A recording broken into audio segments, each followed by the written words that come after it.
আসসালামু আলাইকুম এভরিওয়ান। আমার আজকের রেসিপি তাওয়া চিকেন। কোনো রকম নামি দামি মশলা ছাড়াই ঘরে থাকা উপকরণ দিয়ে খুব সহজেই তাওয়া চিকেন রেসিপিটি তৈরি করে নিতে পারবেন।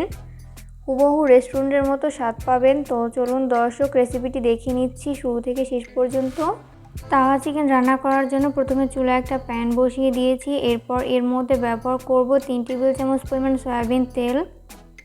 এরপর ব্যবহার করব 1 চা চামচ পরিমাণ রসুন বাটা, 1.5 চা চামচ পরিমাণ আদা বাটা,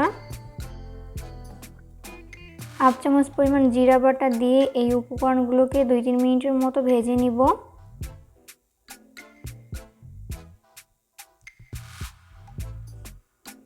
ভেজে নেওয়া হয়ে গেছে। এরপর ব্যবহার করব 1/3 কাপ পরিমাণ পেঁয়াজ কুচি।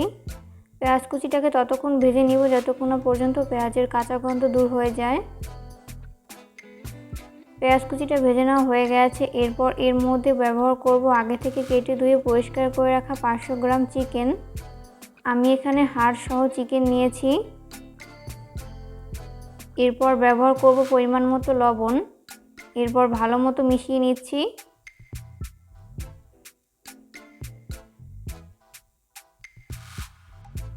মেশাতে মেশাতে একটা পর্যায়ে দেখা যাবে যে চিকেন থেকে অনেকটাই পানি বের হয়েছে। এই পর্যায়ে ব্যবহার করব গুঁড়া মশলা, 1/2 চামচ পরিমাণ হলুদের গুঁড়া, 1.5 চামচ পরিমাণ মরিচের গুঁড়া, ঝালটা স্বাদ বুঝে অ্যাড করবেন, 1 চামচ পরিমাণ ধনিয়ার গুঁড়া, 1 চামচ পরিমাণ জিরার গুঁড়া। এরপর ভালো মতো মিশিয়ে নিচ্ছি।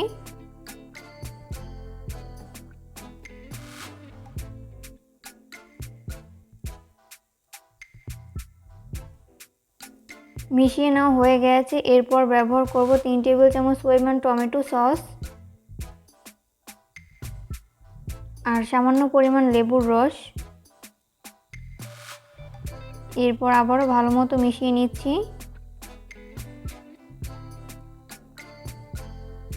তো মিশিয়ে নেওয়া হয়ে গেছে। এরপর ঢাকনা লাগিয়ে অপেক্ষা করব চিকেনটা পুরোপুরি সিদ্ধ হয়ে আসা পর্যন্ত। আমি এখানে কোনো পানি অ্যাড করব না, ঢাকনা দেওয়ার ফলেই চিকেনটা পুরোপুরি সিদ্ধ হয়ে যাবে। এরপর ঢাকনা উঠিয়ে নিচ্ছি। চিকেনটা হয়ে গেছে। এরপর আবারও ভালো মতো মিশিয়ে নিচ্ছি। এরপর অপেক্ষা করব ঝোলটা পুরোপুরি শুকিয়ে আসা পর্যন্ত।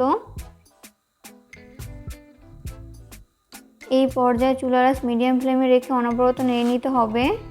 তাওয়া চিকেন রান্না করা হয়ে গেছে। আর এই তাওয়া চিকেনটি আপনারা রুটি, পরোটা কিংবা নানের সাথেও সার্ভ করতে পারেন। আশা করছি আজকের রেসিপি আপনাদের কাছে অনেক ভালো লেগেছে। রেসিপি ফলো করে অবশ্যই বাসায় ট্রাই করবেন, দেখবেন পরিবারের সবাই অনেক বেশি পছন্দ করবে। পরবর্তী রেসিপি দেখার আমন্ত্রণ জানিয়ে আজকের মতো এখানেই বিদায় নিচ্ছি। সবাই অনেক বেশি ভালো থাকবেন। আল্লাহ হাফেজ।